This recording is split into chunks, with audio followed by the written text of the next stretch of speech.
Hello students, आज हम लोग कार्टेशियन प्रोडक्ट सीखेंगे। ये है रिलेशन एंड फंक्शन का पहला टॉपिक। सो यहाँ पे पहले हम स्टार्ट करेंगे कार्टेशियन प्रोडक्ट क्या होता है। Cartesian product of two sets को हम लिखते हैं ए क्रॉस बी। सो ए और बी का कार्टेशियन प्रोडक्ट। अब अगर समझे ए का वैल्यू है 1,2 और बी सेट का एलिमेंट है 3,4। सो ए क्रॉस बी कैसे डिफाइन होता है? ये होता है in the form of ordered pair. यहाँ पे ए क्रॉस बी भी एक सेट है जिसका हर एक एलिमेंट होगा ऑर्डर्ड पेयर। ऑर्डर्ड पेयर में फर्स्ट आता है एलिमेंट, ऑर्डर्ड पेयर का जो फर्स्ट एलिमेंट है वो आता है पहला सेट से। सो इट कैन बी 1 और 2। अगर 1 आया तो अब सेकेंड एलिमेंट क्या आता है सेकेंड सेट से। यहाँ ए क्रॉस बी के सिंटेक्स में जो सेकेंड सेट है सो बी है, तो बी में क्या है 3 और 4, तो ये क्या होता है 3 या 4। सो 1 के साथ जैसे 3 है सो 1 के साथ 4 भी आ सकता है, 2 के साथ 4 है सो 2 के साथ 3 भी आ सकता है।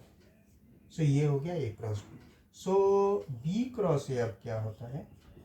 सो बी क्रॉस ए में क्या है, बी का एलिमेंट आता है फर्स्ट। सो ये आ सकता है 3 या आ सकता है 4।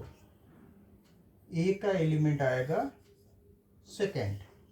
सो ए का एलिमेंट आ सकता है 1 2। सो 3 के साथ 1 हमने लिया है, सो 3 के साथ जब 3 लेते हैं तो इसके साथ 2, ए का एलिमेंट दूसरा एलिमेंट 2 भी है सो ये भी आ सकता है। 4 के साथ 2 है सो 4 के साथ 1 भी आ सकता है। सो हमने देखा ए क्रॉस बी में कितने एलिमेंट है, 4 एलिमेंट है। बी क्रॉस ए में भी 4 एलिमेंट है। ए में कितने थे 2, बी में थे 2।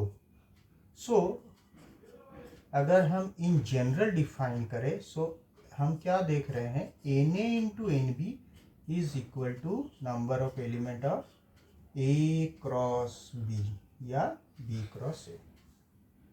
सो इसका मतलब क्या है, n A cross B equal to n B cross ए।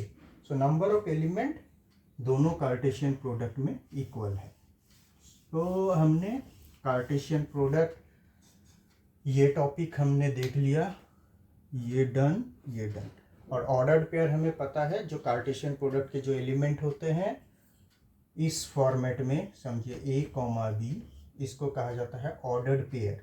यहाँ ऑर्डरिंग इज इम्पॉर्टेंट। ये जैसे कि कोऑर्डिनेट सिस्टम में एक प्लेन में जब हम लोग एक पॉइंट पुट करते हैं सो ए कॉमा बी पॉइंट और बी कॉमा ए पॉइंट इक्वल नहीं होते हैं जब ए और बी इक्वल नहीं होते हैं। जैसे 1,3 और 3,1, those are two different point.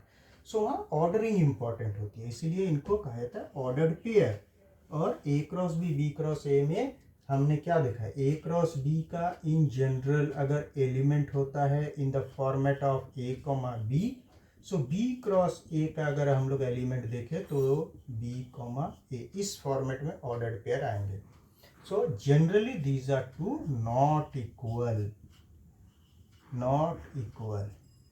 सो ये नॉट इक्वल भी हमने कवर कर लिया, ऑर्डर्ड पेयर हमने समझ लिया। अब समझते हैं अगर 3 सेट आ जाते हैं ए क्रॉस बी क्रॉस सी, क्रॉस सी, सो क्या होता है, यहाँ हमें मिलेंगे ऐसे एक एक एलिमेंट, यहाँ भी मिलेंगे, सारे हम नहीं लिखेंगे। सो यहाँ पे 3 सेट है, सो यहाँ पे 3 हिस्से होंगे। पहले हिस्से में ए से आएगा एलिमेंट, दूसरे में बी से, तीसरे में सी से।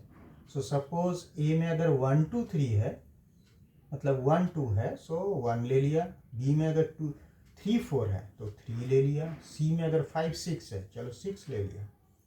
तो वैसे ही हर एक जितने सारे पॉसिबल कॉम्बिनेशन है हम करेंगे, बट यहाँ पे 1 और 2 में से कुछ, यहाँ 3 और 4 में से कुछ, यहाँ 5 और 6 में से कुछ, इनको कहा जाता है ऑर्डर्ड ट्रिपलेट। यहाँ भी ऑर्डरिंग इज इम्पॉर्टेंट, बट यहाँ हर एक ब्रैकेट में क्या है 3 एलिमेंट है, सो ऑर्डर्ड ट्रिपलेट। सो ए क्रॉस बी क्रॉस सी क्या होता है, ये कार्टेशियन प्रोडक्ट भी हमने समझ लिया। अब है power set of A cross B, ये क्या होता है?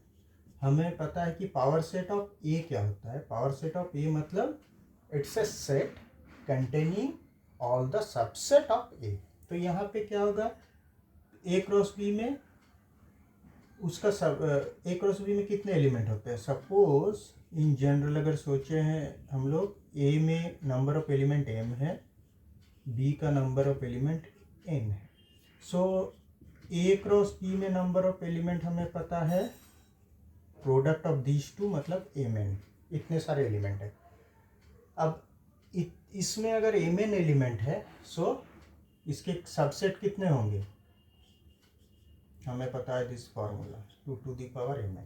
So number of element in the power set of the cross product is 2 to the power mn.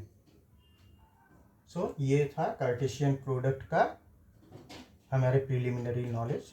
Thank you.